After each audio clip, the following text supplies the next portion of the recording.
Shrekky, I know Shrekky's family is pretty talented and musical. Do you have So family I that's... do have one brother who is Baltfilla, but my father was actually a Rav and a Sofer, so there was no music over there. So no, I don't come from a very musical family, but I did come with a will Oh, to well, yeah. become a musical person. I know. I've seen Shrekky said he had a will. He started in music when he was a young boy. I don't know if he wants me to mention it, but I've seen that he mentioned that he got into some type of accident, and therefore after that he started singing. So Very interesting. what were you influenced by the old tapes, and what influences you to type your music the way you do it? That kids should learn how to compose a song. Like, what does it take? What do we think before composing? Is it like davening, or like do we think of a tune, or what do you do? That's a very good question, and it's funny that you say tapes because people that approach me over the last few weeks Ask you for a thinking CD or a record, exactly. So it's funny how you can tell how old or people to are. download. Right, you can tell how old people are by the way they ask. I went to the Agada convention the other week, and a fellow walked over to me and he said, Yes, "I I I love you." I, I think I saw you there. Oh, okay. So he told me, "I love your record." I'm like, "My record?" I said, "Give me at least I love your CD instead of saying I love your iTunes and download." But yeah, so it's funny. You can see, people say record, CD, tape, soundtrack, Right. or download. But when I compose, I think that it's there's two ways of composing. I think it's either Like, coming how up would a with kid that. put a CD out there? I mean, I know Jonathan Scheinfeld. I know the Kinderlach. I know a few kids that have put out CDs. Yisrael Amar has put out a CD. How do you? What's in the? What's the secret sauce? Yeah, Yeah. so I think the answer is there's two options. You can either find something that speaks to you, because that's really what it's about. If you want to have a song that's really going to make it, you have to find a message that speaks to you. Sometimes it could be a message that you want to convey and you come up with a tune, and then you find someone, a lyricist, that can actually write the words appropriately for you. Sometimes you'll open up a siddur and a chumash, and you'll just come across a pasuk that means much to you. I remember when I once opened up a siddur and I started saying of harachamim before Musaf on Shabbos, and I came to the pasuk of Harninu goyamamai kidam avadecha yinkaim. Hashem, please avenge for the people that were killed, and Al Kiddush Hashem.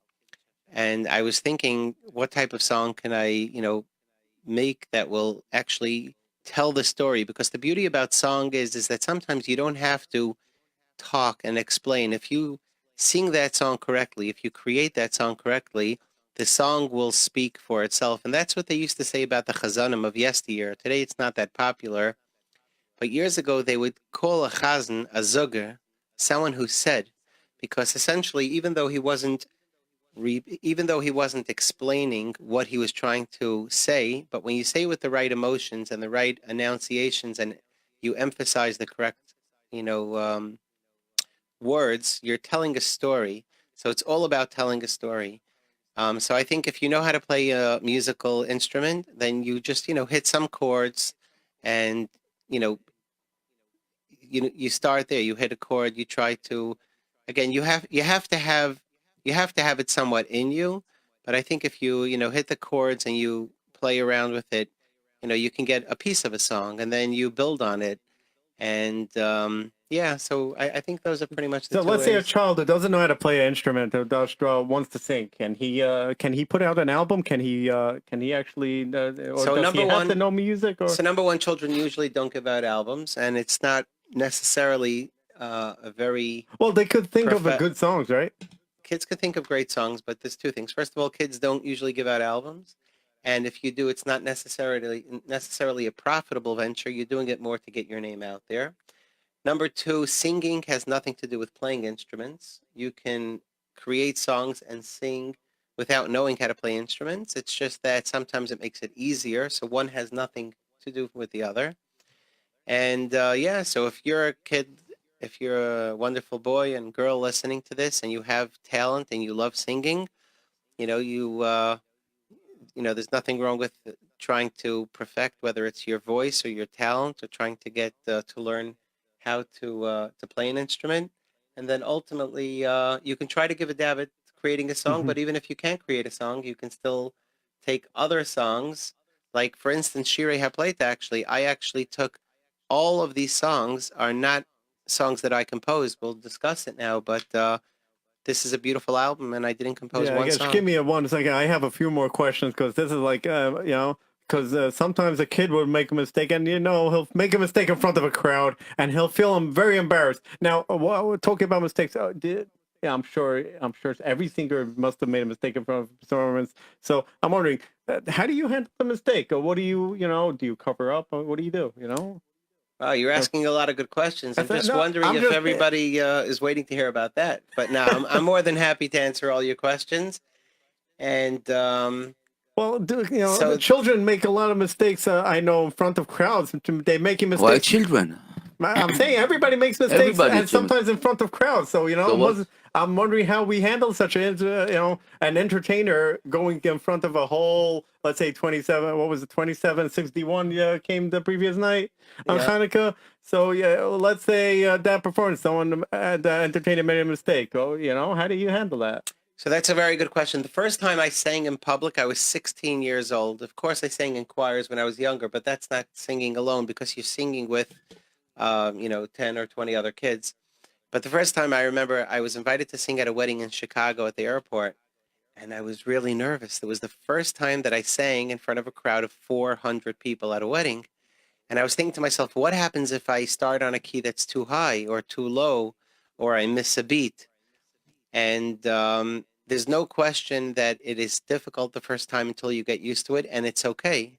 You're allowed to be nervous, but if you let the nervous consume you, if you let your nerves consume you, then it's going to be very difficult. You have to take a few deep breaths and just imagine that you're there and no one else is there listening to you, or that you can't see anybody. You close your eyes, or everybody has a little bit of a different approach, but ultimately just be confident. Know that it's okay if you make a little mistake. Like Moshe said, you can cover it up. I just continue. If you start singing and then you stop in the middle and you feel like, oh boy, I just failed, everyone's going to know. First of all, half the time people don't even realize or don't pay attention. You're singing at a wedding, you're singing at a bar mitzvah. People are doing other things, so they're not paying attention to every single word.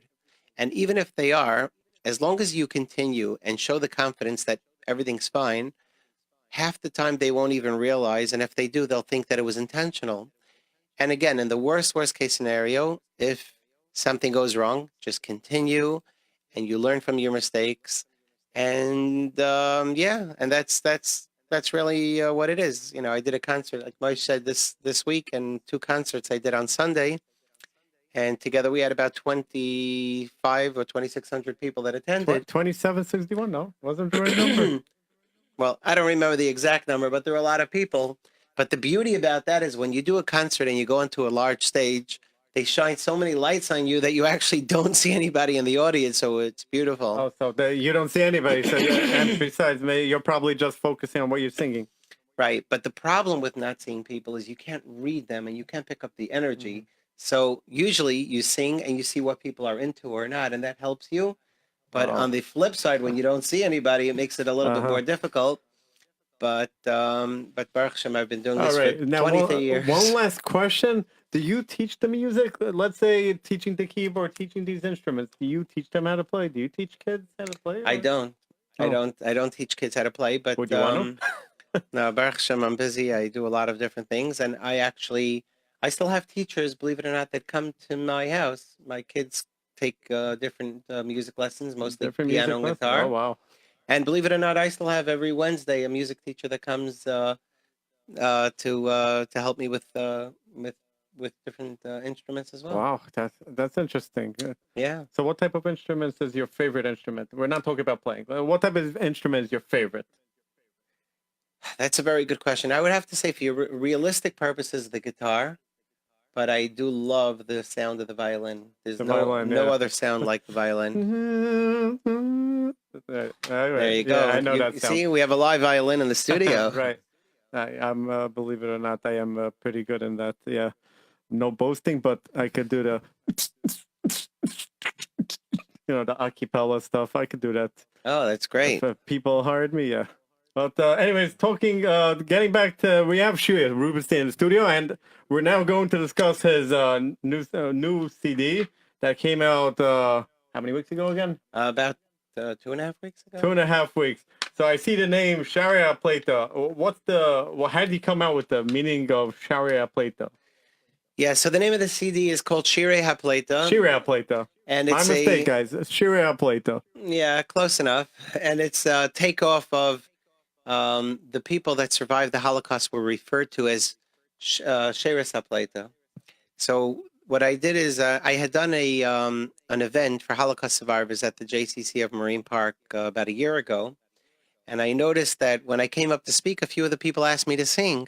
And when I got up to sing, I saw that that crowd understands Yiddish, and I started singing some Yiddish songs. And I saw how much it meant to them. It brought them back to a time when they were young. Remember that Yiddish is the first language for most, if not all, of Holocaust survivors. And many people still speak Yiddish today, although a lot of people don't speak Yiddish anymore.